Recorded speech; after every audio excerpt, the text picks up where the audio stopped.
passend zu Halloween wurde ein Artikel veröffentlicht. Das ist die Bestrafung, dass ich jetzt joggen gegangen bin. Komme ich zurück, sehe das. 21 Minuten Artikel, das ist immer sehr nervenaufreibend, glaubt mir. Frech und mit Schweizer Hochdeutsch. Emma eckt auf TikTok an. Hey, ich ecke nicht an, Leonie. Wem sie begeistert mit ihrem Content mehrere 100.000 Fans. Ja, was zeichnet die 22-Jährige aus? Ja, außer die Stirn. Finde ich schön, habt ihr sie nicht erwähnt. Trockener Humor. Emma hat in ihren Videos keinen Filter. Glaubt mir, ich habe einen. Sonst würde ich gebannt werden. Ja, haben sie auf jeden Fall sehr nett geschrieben. So redet niemand hier, der cool und unter 50 ist, sagt sie. Ja, 20 Minuten. Deine Zielgruppe ist doch Ü50. Jetzt hassen sie mich alle.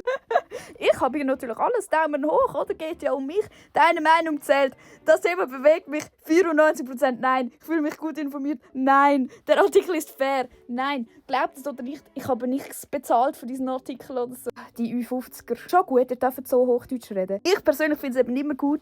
Die schreiben da hier sogar, wie das Pferd meiner Mutter heisst und so. Aber hey, Kooperation mit Schweiz, Tourismus, Roger Federer, Halle Berry. Ja, nehmt das immer schön rein. Go, Schweiz!